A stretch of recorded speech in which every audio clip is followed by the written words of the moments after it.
WhatsApp guys, इस कट्टर हिंदू का जवाब सुन पप्पू की बोलती बंद हो गई आज। अरे भैया गजब एक नंबर डिबेट लाए हैं, फुल स्वाद आने वाला है, करेंगे साथ में एंजॉय। डिबेट भी नहीं है शायद, सही है उसमें है लोकसभा के कहीं की है, देखते या पार्लियामेंट में जो नहीं होते बात, तो देखते हैं पूरी वीडियो चैट में। तो प्लीज सब्सक्राइब और वीडियो को कर दें लाइक। 1 2 3 गो।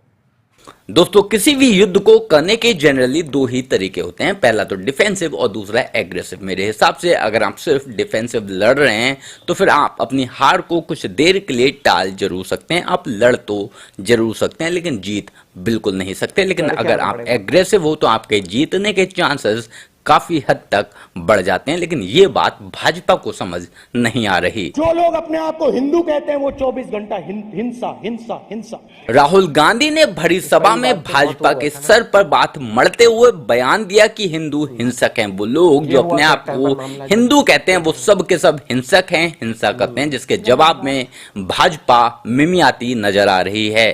नितिन गडकरी जैसे सीनियर नेता जहां इस बयान की कड़ी निंदा करके छोड़ दे रहे हैं, तो वहीं नरेंद्र मोदी जैसे महासीनियर लीडर सिर्फ और सिर्फ अपनी आपत्ति दर्ज करा के रह जाते हैं। संबित पात्रा, जिसको जाना जाता था अपोजिशन की धज्जियां उड़ाने के लिए, अपने फैक्ट्स के द्वारा, अपनी बातों के द्वारा, वो यहां पर सफाई देते दिख रहा है कि भाई मैं हिंदू हूं और मैं गर्व से कहता हूं कि मैं हिंसक नहीं हूं। इन लोगों के इस तरह के ढुलमुल रवैये की वजह से सोशल मीडिया पर इन लोगों की लगातार तगड़ी क्लास लगाई जा रही थी, जो शायद अब इन लोगों को समझ आ गई है। और फाइनली इन लोगों ने भी राहुल गांधी को उसी लैंग्वेज में जवाब दिया जिस लैंग्वेज में राहुल गांधी ने बयान दिया था। इस हिंदुस्तान के अंदर हिंसा कौन फैला रहा है? कितना हिंसक हिंदू समाज हुआ है, कितना हिंसक ये तथाकथित शांतिप्रिय समाज है, ये पूरा भारत जानता है। क्या कर्नाटक में प्रवीण नेतारू की हत्या हिंदू समाज की भीड़ ने की थी? क्या राजस्थान के अंदर वो कन्हैयालाल टेलर की हत्या गला रेत करके क्या हिंदू समाज ने की थी? जम्मू कश्मीर में हमला करने वाले वो किस समाज से आते हैं? संसद के अंदर आपने शुरुआत की है। राहुल गांधी के बयान पर संसद में जहां बीजेपी के ज्यादातर एमपी चुपचाप बैठे हुए थे, सिर्फ निंदा कर रह जा रहे थे, वहीं छत्तीसगढ़ बीजेपी के एमपी मनोज पांडे ने राहुल गांधी को एग्जैक्टली उसी लैंग्वेज में जवाब दिया जो ये बंदा डिजर्व करता था। मनोज पांडे ने राहुल गांधी से ऐसे ऐसे सवाल किए, ऐसी ऐसी बातें बोली जिसका जवाब ना तो वो दे सकता है और ना ही बाकी कांग्रेस वाले। बाकी क्या कुछ हुआ था आज की इस बहस में, चलिए देखते हैं। महोदय, अभी कल से जब से शुरू हुआ रात को 12 बजे तक जो चला, जिस प्रकार से अभी अखिलेश जी बोल रहे थे, और कल जब शुरुआत हुई तो नेता प्रतिपक्ष राहुल गांधी जी ने जिस प्रकार की बातें की, आज जब अखिलेश जी ने एक शेरो शायरी से और गजल की पंक्तियों से शुरुआत की, तो मैं भी ये बता दूं कि अखिलेश जी, जरा सा कुदरत ने क्या नवाजा, जरा सा कुदरत ने क्या नवाजा, आके बैठे हो फलसफे में, तुम्हारा लहजा बता रहा है तुम्हारी दौलत नहीं है। अब जितने भी यहाँ बहुत लोग बैठे हैं ये सब उसी प्रकार की बात कर रहे हैं। आदरणीय अध्यक्ष महोदय, मैं बताना चाहूंगा, राहुल गांधी जी बार बार भगवान शंकर का फोटो दिखा रहे थे। वो भगवान भोलेनाथ है, भगवान शंकर है, ये आपकी फितरत में है। आपने छत्तीसगढ़ में, मैं नाम नहीं लूंगा, आपके पूर्व मुख्यमंत्री का जो निपटा दिए छत्तीसगढ़ को, और वो आकर के लोकसभा में भी निपट गए। वो महादेव जी के नाम से सट्टा चला रहे थे जिसे छत्तीसगढ़ की जनता ने निपटा दिया। आपको ध्यान होगा, 6000 करोड़ से ऊपर का सट्टा जिसका संचालन आपके पूर्व मुख्यमंत्री ने किया। भगवान शंकर को ऐसे आसानी से ना ले और बात बात में चित्र दिखाने की कोशिश ना करें। राहुल गांधी जी, आपने जो शुरुआत की है, आपने जो जिस प्रकार से हिंदुत्व को लेकर के, हिंदू को लेकर के और भारतीय जनता पार्टी के लोगों को जो आपने जो हिंसक कहा है, मैं आपसे कुछ प्रश्न पूछना चाहता हूं और मैं माननीय अध्यक्ष महोदय जी के सामने इस सदन में रखना चाहता हूं। इस हिंदुस्तान के अंदर हिंसा कौन फैला रहा है? कितना हिंसक हिंदू समाज हुआ है, कितना हिंसक ये तथाकथित शांतिप्रिय समाज है, ये पूरा भारत जानता है। क्या कर्नाटक में प्रवीण नेतारू की हत्या हिंदू समाज की भीड़ ने की थी? क्या राजस्थान के अंदर वो कन्हैयालाल टेलर की हत्या गला रेत करके क्या हिंदू समाज ने की थी? क्या हिंदू समाज है जो अलग अलग जगह पर हंगामा खड़ा कर रहा है? जिस तरीके से घटनाएं पूरे हिंदुस्तान के अंदर हो रही है। बहुत सही सवाल राहुल गांधी जी, बहुत सही सवाल पूछा आपने जो सवाल किया है, जम्मू कश्मीर में बम विस्फोट करने वाला कौन? किस समाज का है? जम्मू कश्मीर में हमला करने वाले वो किस समाज से आते हैं? समाज के अंदर चिल्ला चिल्ला करके ये फिलिस्तीन की जिंदाबाद के नारा लगाने वाले ये किस समाज के हैं? बहुत सही। संसद के अंदर आपने शुरुआत की है, सांसद के अंदर चिल्ला चिल्ला करके आपने जिस प्रकार की बातें की है, यहाँ की परंपराओं को तोड़ने की कोशिश की गई है, मर्यादा को तार तार करने की कोशिश की गई है, किंतु हमारी यह उच्च परंपरा रही है, इसमें आप सफल नहीं हो पाएंगे। राहुल गांधी जी, ये संसदीय पाठ क्या पढ़ा है?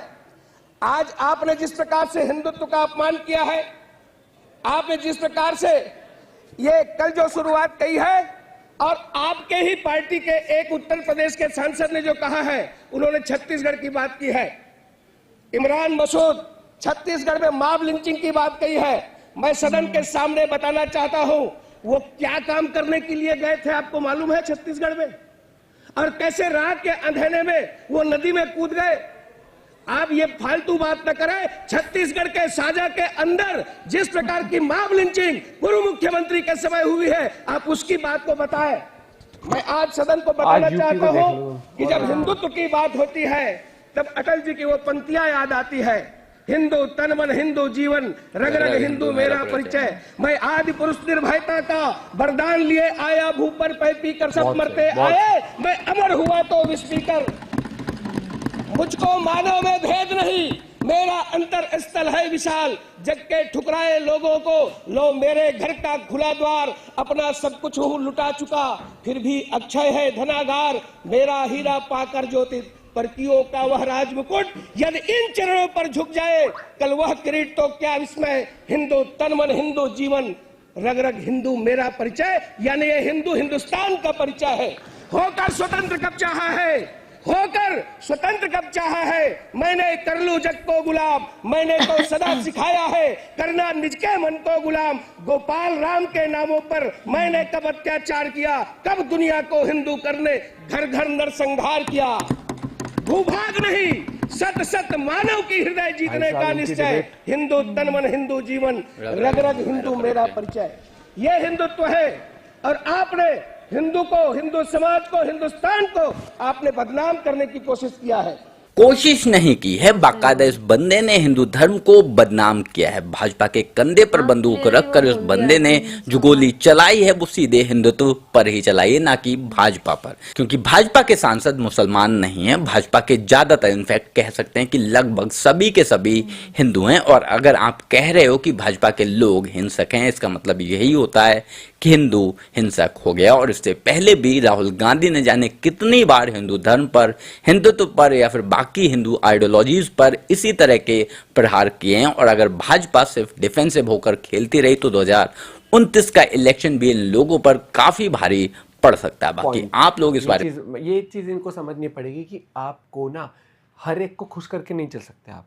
दूसरी बात, एक लीडर अगर इस तरह की बातें करता है ना, मुझे बिल्कुल नहीं पसंद आता कि आप इस तरीके से बोले तो, और फिर बातों पे बैठे बैठे हंस रहे हो उन बातों के ऊपर जो बात चल रही है, डिबेट चल रही है, वो चीज़ यार थोड़ी सेंस वाली बात होनी चाहिए। सबको पता है कि भैया जो इतने दंगे भी हो रहे हैं किस तरीके से हो रहे हैं, क्या हो रहा है। हो गए कि नहीं रात ही है, आँख पे पट्टी बांध के करने वाली बात है, ठीक है। और इतने भी लोग बेवकूफ़ नहीं है इस धरती पे, ठीक है। वोट डालने जाते हैं ना, उनको पता है कि क्या पॉइंट रखना है क्या नहीं रखना। कुछ लोगों ने तो डिसाइड किया हो कि हम भैया देंगे नहीं इस पार्टी को वोट, मत दो, बीजेपी को नहीं देते, रीजन भी नहीं है उनके पास, उनके है कि बस इनको नहीं देंगे, किसी को भी दे देंगे। रीजन यही तो है कि इनको नहीं देना, बस तुम्हारी मर्जी भैया, मत दो। डेवलपमेंट के खिलाफ तुम्हें जाना, हर चीज़ के खिलाफ जाना, जाओ। तुम्हारी 100 नाराजगी हो सकती है सरकार से कि टैक्स थोड़ा ज़्यादा बढ़ दिया, ये चीज़ वो चीज़ अलग चीज़ है। लेकिन बस एक वो कहना कि नहीं हम इस पार्टी से, आप, मैं हमेशा कहता हूँ पार्टी जो भी हो, हमेशा ये देखो कि परफेक्ट कोई नहीं होगी, बेहतर क्या है देश के लिए। और अगर हमें फ्री का ही हर चीज़ खाने का पसंद आ रहा है तो भैया बीजेपी भी उस रास्ते पर कहीं ना कहीं चली पड़ी है। दिल्ली के इलेक्शन में उनको पता है कि हाँ, अगर वो 2100 दे रहे हैं, हम 2500 एग्जाम्पल दे रहे हैं, क्योंकि अब लोगों को ही ये चीज़ पसंद आ रही है इतने ज़्यादा। क्योंकि जो जैसे मैंने देखा ना, बहुत सारी लेडीज़ भी हैं वो जो मतलब जॉब वॉब पे जाते घर बैठे, अरे वो तो इतने दे रहा है, हम खुश हैं, वो सब्सिडी। अपना पॉइंट भी शेयर करते हैं इस बारे में। Bye, take care.